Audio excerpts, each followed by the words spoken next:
नमस्कार, आप देख रहे हैं स्काई न्यूज ग्लोबल और मैं हूं आपके साथ स्वाति शर्मा। रूस यूक्रेन युद्ध के मसले पर अचानक से आए भारत के रुख में बदलाव से सब इस सोच में हैं और एक संकेत के रूप में भी इसको देख रहे हैं, लेकिन भारत की इस टिप्पणी में रूस का जिक्र कहीं भी नहीं किया गया है। ऐसे में सवाल उठता है कि क्या भारत के रुख में कोई बदलाव आ रहा है। दरअसल पूरा मसला शुरू हुआ है टीएस तिरुमूर्ति के बयान के बाद से। संयुक्त राष्ट्र में भारत के स्थायी प्रतिनिधि टीएस तिरुमूर्ति ने मंगलवार शाम यूक्रेन के बूचा में आम नागरिकों की हत्याओं की निंदा की।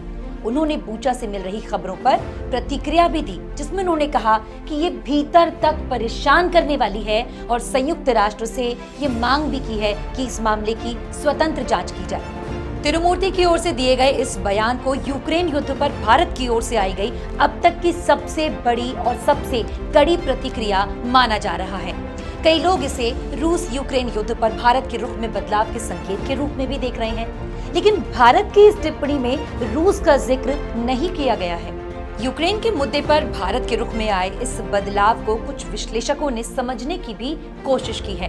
यूक्रेन मुद्दे पर भारत का रुख रूस और यूक्रेन के बीच बीती 24 फरवरी को शुरू हुई जंग को अब लगभग 1.5 महीना बीत चुका है, लेकिन भारत ने अब तक इस मामले पे तटस्थ रुख अपनाए रखा।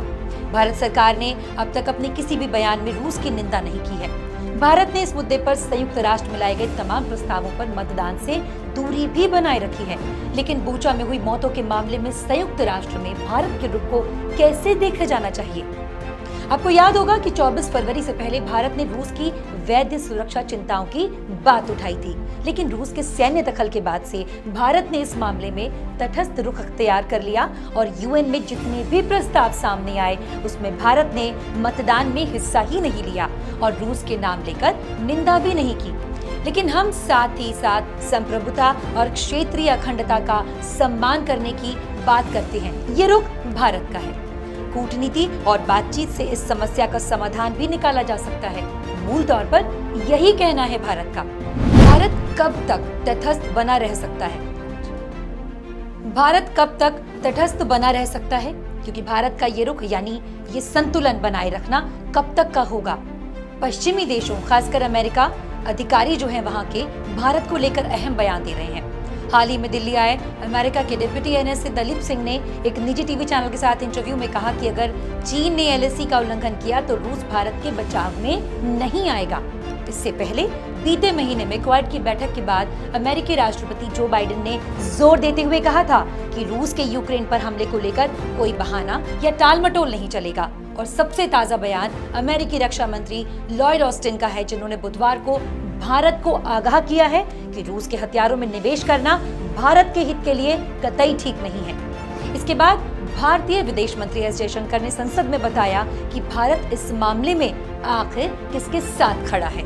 उनका कहना है कि ये ध्यान में रखना चाहिए कि समकालीन वैश्विक व्यवस्था संयुक्त राष्ट्र के चार्टर पर आधारित है, जो कि अंतर्राष्ट्रीय कानून के सम्मान, सभी देशों की संप्रभुता और क्षेत्रीय अखंडता के लिए बनाई गई है। अगर भारत ने एक पक्ष चुना है तो यह है शांति का पक्ष और हिंसा को तत्काल खत्म करने का पक्ष। सबसे महत्वपूर्ण है कि भारत यूक्रेन में संघर्ष के खिलाफ है। हमारा मानना है कि खून बहाकर और मासूमों की जान की कीमत पर कोई भी समाधान नहीं निकाला जा सकता। आज के समय में संवाद और कूटनीति ही किसी भी विवाद का सही जवाब है।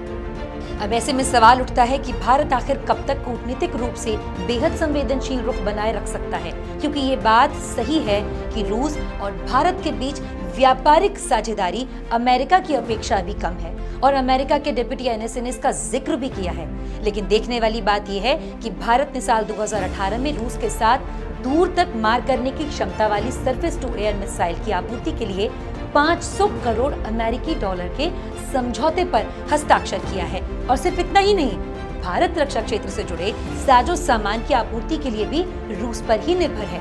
भारत अगले 5 सालों में रूस के साथ अपने सामरिक हितों से अलग हो पाएगा, क्योंकि सामरिक सहयोग दीर्घकालिक होते हैं और अमेरिका फिलहाल रूस का विकल्प नहीं हो सकता।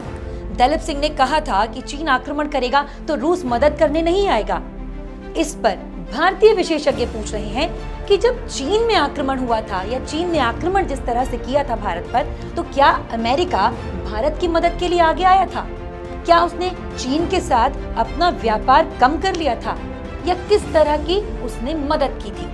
और चीन के साथ भारत के जो सीमा विवाद हैं, उसमें ये बहुत जरूरी हो जाता है कि रूस अगर भारत को सीधा समर्थन ना भी दे तो कम से कम तटस्थ बना रहे और चीन को समर्थन तो बिल्कुल ना दे, क्योंकि अगर वो चीन को सीधा समर्थन देता है तो वो स्थिति भारत के लिए घोर संकट से भरी हुई होगी और भारत इन मुश्किलों में ना फंसे, इसलिए इस मुद्दे पर खुलकर किसी का समर्थन वो खुद नहीं करना चाहता। ब्रह्मोस से लेकर अंतरिक्ष समेत सबमरीन आदि तमाम मुद्दों पर रूस के साथ भारत के संबंध गहरे रहे हैं। रक्षा क्षेत्र से जुड़ी आपूर्ति को लेकर और इसी से जुड़ी बाकी मिसलों पर भी विशेषज्ञों का मानना है कि अमेरिका चाहेगा कि भारत रूस से बिल्कुल दरकिनार हो जाए और अमेरिका पर निर्भर हो जाए, जो कि भारत खुद नहीं चाहता। अगर भारत किसी पर अपनी निर्भरता को कम करता भी है तो वो अपनी आत्मनिर्भरता के आधार पर कम करेगा।